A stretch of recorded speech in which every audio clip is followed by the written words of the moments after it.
ఎవరు వార్డెన్? ఎంత వంట వాళ్ళు ఎంతమంది ఉన్నారు? 7. ఎంత ఇస్తారు ఒక్కొక్కరి జీతం?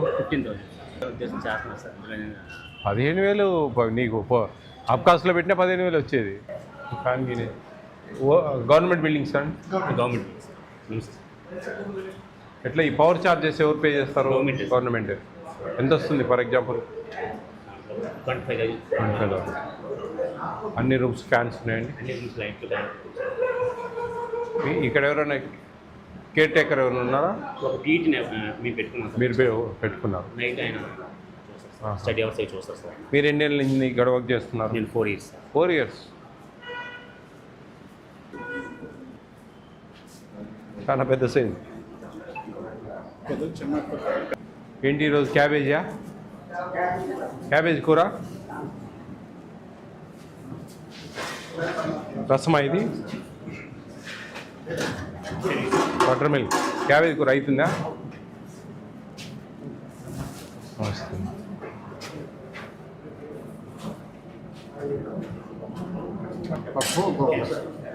పప్పు కూడా ఉందా?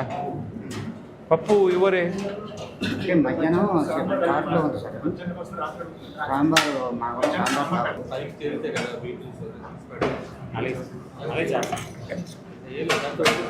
ఎట్లండి మీకు? ఎట్లా ఎంత చికెన్ ఎంత ఇస్తున్నారు?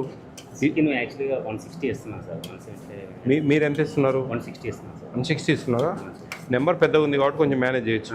మీరు ఈ శాలరీస్ అన్నీ దీంట్లో మేనేజ్ చేయాలి కదా? కదా ఎక్కువ ఈ మెయింటైన్ చేయడానికి ఎక్కువ అవుతుంది సార్. రీచింగ్కి లైట్లు ఫ్యాన్లు పోయినప్పుడు లైట్లు ఫ్యాన్లు వేసేస్తాం సార్. అది ఎసెన్షియల్ కాబట్టి దానికి ఎక్కువ ఖర్చు అవుతుంది సార్. ఈ పిల్లలు ఎక్కువ ఫ్యాన్లు లైట్లు ఆపరు సార్. కంటిన్యూగా ఫ్యాన్లు కూడా డే టైం అలా తిరుగుతూ ఉంటాయి సార్. డిఫరెంట్ కాలేజ్ కదండి, అందరూ ఒకేసారి కాలేజ్. ఒకరెవరైనా కాలేజ్కి వెళ్ళిపోయినాక ఆఫ్ చేసుకోరు అన్ని? ఇక్కడ ఒక కాలేజ్ కాదు సార్, ఇంచుమించు 10 కాలేజ్ పిల్లలు ఉన్నారు సార్. మార్నింగ్ వెళ్తే మార్నింగ్ 6కి వెళ్ళిపోయినారు కొంతమంది, 12 o'clock కొంతమంది వెళ్తారు సార్.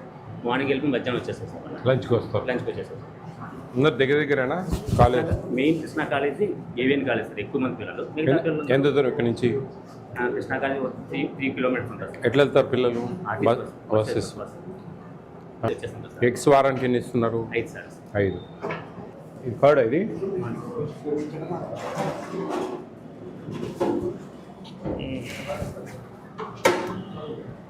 ఎట్లా బిల్స్ మీకు వస్తున్నాయా? 4 months. 2 months అన్నారే. 4 months ఎట్లా చేస్తున్నారమ్మా మీరు? మీకు 4 months అంటే 20 లక్షలు కావాలి ఇప్పటికి. ఎట్లా చేస్తారు మరి? ఇట్లాంటి పెద్ద హాస్టల్స్కి ఉన్న టెండర్స్ చేయడం బెటర్ ఏమోనే. అట్లా ఇప్పుడు చిన్న హాస్టల్ 100, 120 అంటే పర్చేజింగ్ వాళ్ళే ఉంటుంది. వద్దులే, అవి పాడేరు చాలా రేట్ ఎక్కువ పడతాయి. పురిగేం పట్టట్లేదు కదండి? బ్రహ్మాండంగా ఉన్నాయి రైస్. అసలు మన ఇంట్లో ఉన్నట్టే ఉన్నాయి. చాలా బాగున్నాయి. అంటే 1 month ఈడా ఉంటుంది స్టాక్. మంత్లీ మీకు ఎమ్మెల్యేస్ పాయింట్ నుంచి రైస్ వస్తున్నాయా? వాళ్ళు అమాలిస్కి ఏమైనా డబ్బులు ఇస్తారా? టీడబ్ల్యూ వాళ్ళు అవి కూడా అడగరు. ఇంకా చెప్పినాం ఈరోజు గట్టిగా. మేడం డిఎం గారికి కూడా చెప్పాం. ఎందుకంటే ఇది అసలే మనకు సాగు బతుకుల మీద నడుపుతా ఉన్నాం. మళ్ళీ ఇంకా వాళ్ళకి డబ్బులు వీళ్ళకి డబ్బులు అంటే పంపబోతుంది. ఏమి? అవునా? పెట్టారా? Very good. 10 కప్పులు పెట్టేస్తాం సార్. మళ్ళీ మీరు వేస్తాం. గుడ్ ఈవినింగ్ అమ్మా. ఒక్క 10 minutes మేము మీ కాలాన్ని వృధా చేస్తాం కాబట్టి కొంచెం సైలెంట్గా ఉండండి. ఓకేనా? బాగున్నారంతా? బాగుందా ఇక్కడ? మీ వార్డెన్ సార్ బాగా చూసుకుంటున్నారా? ఫుడ్ అంతా బాగుందా? టేస్ట్గానే ఉందా? ఇంత పెద్ద పోస్ట్ మెట్రిక్ హాస్టల్ నేను దాదాపు ఒక 1000 హాస్టల్ చూశాను. ఇంత నెంబర్ హాస్టల్ ఎక్కడ చూడలేదు. ఇంత పెద్ద నెంబరు 200 కూడా చూడలేదు ఎక్కడ. 110, 120, 130, 140 అంతవరకే చూసా. పోస్ట్ మెట్రిక్ హాస్టల్ 500 అబోవ్ ఉండే హాస్టల్ ఇదే ఫస్ట్ టైం నేను చూడడం. స్కూల్స్ రెసిడెన్షియల్ స్కూల్స్ చూసాం కానీ పోస్ట్ మెట్రిక్ ఇంతమందిని మెయింటైన్ చేయాలా, పొద్దునే వెళ్ళిపోతారు మీరు, ఎవరు వస్తారో ఎవరు పోతారో తెలియదు, ఎంతమంది నేను చూసుకుంటారు వార్డెన్ కదా. కాబట్టి మీకు ఒక మంచి అవకాశం ఇది. టౌన్లో, సిటీలో ఇక్కడ మనకు అకామిడేషన్ అండ్ ఫుడ్ ఇచ్చి, మీరు బయట చదువుకునేదానికి అవకాశం ఇచ్చి, బాగా చదువుకోండి అని చెప్పేసి ఒక మంచి అవకాశం దొరికింది మీకు. ఓకే, మీరు ఆ అవకాశాన్ని సద్వినియోగపరచుకోవాలి. ఎక్కడ కూడా డిగ్రేడ్ అయ్యి దాన్ని, అంటే నేను చెప్పేది ఇప్పుడు స్కూల్ కాలేజీకి వెళ్తాం, మనం సినిమాకి పోయినా అడిగేవాళ్ళు లేరు, షికార్లు చేసినా అడిగేవాళ్ళు లేరు, ఏం చేసినా మనల్ని అడిగేవాళ్ళు లేరు. ఆ ఫ్రీడమ్ ఇచ్చారు మీకు మీ తల్లిదండ్రులు. ఆ ఫ్రీడమ్ను మీ పరిధిలో దాన్ని వాడుకోవాలి. అంతేగాని మనకు ఫ్రీడమ్ ఇచ్చిన కానీ చదువును అటకెక్కిచ్చి మీ దాన్ని మీరు ఎంజాయ్ చేశారంటే మీ లైఫ్లు నాశనం అవుతాయి. గుర్తుపెట్టుకోండి, ఎంతోమంది పేదరికం నుంచి వచ్చారు. డబ్బున్న ఎవరు రారు కదా ఇక్కడికి.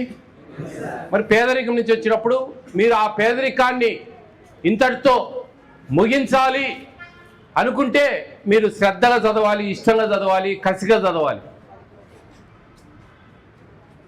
మీ తరం నుంచి మీ తలరాతలు మారాలని మా అందరి ఆశ, ఆకాంక్ష. దాన్ని మీరు జాగ్రత్తగా తీసుకోండి. అర్థమవుతుందా? ఎప్పటికీ దాన్ని మిస్గా చేసుకోవద్దండి. ఇంకా మా అంటే ఒక 2-3 ఇయర్స్ మ్యాక్సిమం మీరు చదువుకున్నారంటే కన్నా మీకు మంచి రిజర్వేషన్స్ ఉన్నాయి. ప్రభుత్వ ఉద్యోగాలు లేకున్నా కానీ మీకు టాలెంట్ ఉండి మీ దగ్గర స్కిల్స్ ఉంటే కన్నా ప్రైవేట్ సెక్టార్ ఉంది మీకోసం ఎదురు చూస్తూ ఉంది. మంచి మంచి టాలెంటెడ్ పర్సన్స్ కోసం లక్షల జీతాలు ఇచ్చి మీ సేవలను తీసుకుంటుంది. వాళ్ళ కంపెనీలు అభివృద్ధి చెందేదానికి, వాళ్ళ ప్రోగ్రామ్స్ బాగా గొప్పగా ముందుకెళ్ళేదానికి ఎన్నెన్నో మంచి మంచి ఆపర్చునిటీస్ ఉన్నాయి. ఆ టాలెంట్ స్కిల్స్ పెంచుకోండి, లాంగ్వేజ్ స్కిల్స్ పెంచుకోండి. మంచి మంచి వీడియోలు చూడండి, ఇంగ్లీష్ వీడియోలు, మంచి మంచి చదువుకు సంబంధించిన వీడియోలు, నాలెడ్జ్కి సంబంధించిన వీడియోలు, పొద్దులేసిన నుంచి ఆ పనికిమాలిన రీళ్ళు, అర్థమవుతుందా? అవసరం లేని వీడియోలు, ఇవన్నీ మీ ఫ్యూచర్ పనికిరావు. దానికి టైం ఉంది. ఎప్పుడంటే మీరు సెటిల్ అయినాక హ్యాపీగా ఎంజాయ్ చేయొచ్చు. అప్పటి వరకు మీ కాలాన్ని వృధా చేసుకోవద్దండి. మీరు ఏదైనా ఒక తప్పు చేస్తున్నామంటే మీ తల్లిదండ్రులను మధ్యలో అనుకోవాలి. మీరు ఈరోజు ఒక సినిమాకి పోతున్నాం ఎగరగొట్టి క్లాసులు, అరే ఈ సినిమాకి పోతున్నాం అంటే మా తల్లిదండ్రులు మమ్మల్ని ఎంత నమ్మకంతో ఇక్కడ వదిలేశారు. వాళ్ళు ఎక్కడెక్కడో చిన్న చిన్న పనులు చేస్తూ ఉంటారు, కొండలకు పోతూ ఉంటారు, చిన్న చిన్న వ్యాపారాలు చేస్తూ ఉంటారు, చిన్న చిన్న ఉద్యోగాలు, ప్రైవేట్ ఉద్యోగాలు చేస్తూ ఉంటారు. వాళ్ళని మీరు బాగా చూసుకోవాలంటే ఈ క్షణాలను మీరు వాడుకోవాలి. ఈ క్షణం మరుక్షణం రాదు. ఇప్పుడు నేను మాట్లాడిన మాట వెనక్కి రాదు. ఆ కాలం వృధా అనేది మన భవిష్యత్తును అంధకారం చేస్తుంది సద్వినియోగపరచుకోకపోతే. అర్థమవుతుందా? మీ చేతిలో చదువు అనే ఒక పుస్తకాన్ని, ఒక శక్తిని మనం ఇస్తున్నాం. ఆ శక్తిని మీరు ఉపయోగించుకుంటేనే భవిష్యత్తు ఉంటుంది. మీ జీవితాలకు బంగారు బాటలు వేసుకోవచ్చు. ఎక్కడ పొరపాటు చేసినా, ఏం చేసినా కానీ చాలా కష్టాలు ఎదుర్కోవాలి. మీ పేరెంట్స్ లాగానే మీరు పనులు చేసుకోవాలి. మేము డిగ్రీలు చదువుకున్నాం, మా బీటెక్లు అయిపోయినాయి, మా పాలిటెక్నిక్ అయిపోయింది, మా ఐటీఐలు చేశాం మేము అని చెప్పి సర్టిఫికేట్ సంకలో పెట్టుకుని తిరిగితే ఉద్యోగాలు రావు. మీ దగ్గర విషయం ఉండాలి. విషయం అంటే జ్ఞానం, జ్ఞానం అంటే చదువు. పాస్ అయ్యేదేం పెద్ద పని కాదు. గట్టిగా ఒక వారం చదివితే పాస్ అవుతాం.